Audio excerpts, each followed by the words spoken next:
We're joined today by Sandy Quinn from Sunset View Farm, and Sandy's going to talk a little bit today about feeding water successfully. Welcome to the program, Sandy. Thank you, Walt. Sandy, tell us a little bit about your operation first. Our operation is located in the southern end of Washington County in upstate New York. We currently have about 1,950 head on the facility, which all come from 8 different customers whose farm size range from 60 cows up to 1,100 cows. And the age range of the animals is 1 day old to roughly 30 days pre-fresh.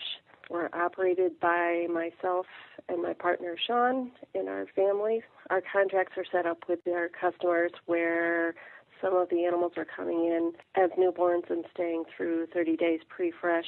Some are coming in at 4 months old and staying until confirmed pregnant. Others are coming in at 9 months old, and we actually even have one farm whose animals are coming in confirmed pregnant. So we work with varied size farms and try to meet their needs as far as what they need for heifer raising. I was joking before I called you about the climate there in New York. Tell me a little about the extremes in temperatures you experience. Oh, we get it all here. We've had it, like the last couple of days, have been up in the upper 90s and very humid. In the winter, we can have 20, 30, even a rare occasion 40 below, and the wind always blows here at our operation. So we get to deal with all the extremes. With those extremes comes the importance of feeding water. Tell me a little bit about what you've learned in your years of calf rearing about the importance of watering calves. What we have found is most important is making it available to the calves as soon as possible. We offer it the first day they come here even, and most of them quickly adapt to it once they adapt to a pail. And just keeping them hydrated improves their rumen development, and actually we have seen where the better they take to the water, the better they take to the starter grain, and getting them on grain is where you really see the most economical growth from the animals. We start weaning at 28 days of age, which is a pretty aggressive rate. They have to be eating 2.5 to 3 pounds of grain per day before we do start the weaning process.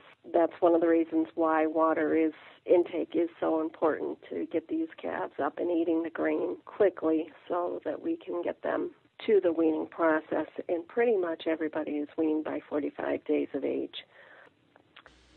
And tell me how you would specifically suggest watering young stock. Well, what we do here at our facility for wet calves is in the morning we'll go out. They've got water available to them all night as the weather permits. So we'll go out and dump that water, go through and give them their milk, and then go back through, pull all those pails. We actually have 2 sets of pails we work with. Pull those pails out, put clean ones in, then offer them water. This time of year, when it's hot like this, we will go back through midday and re-water them, and then come afternoon for the afternoon feeding, we'll dump out what's there, give them their afternoon milk, go back through, rinse the pail the second time, and fill it back up for the evening.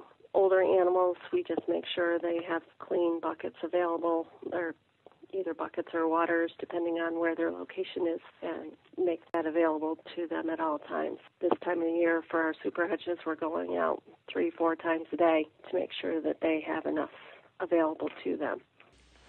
Sounds like your protocol puts a lot of emphasis on sanitizing. Tell me how you do that and why that's important. When you're working with 8 different farms, we have very high biosecurity standards here in order to protect the animals and keep health issues to a minimum. We do have less than 1% death loss here, so we've been pretty proud of that.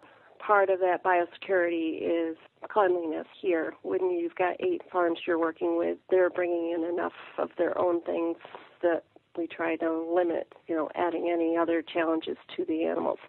So cleanliness is very important. With the wet calves, we have a protocol. When we wash the buckets, we are rinsing them with warm water first and at a roughly 110 degrees. Then we go back through and wash them with a hot chlorinated water, soapy water, 140 to 160 degrees Fahrenheit. Then the final rinse is with an acid solution or a chlorine solution. We do acid in the morning, chlorine in the afternoon. That's mostly for our milk tank where we mix a milk replacer. But the buckets do get rinsed as well.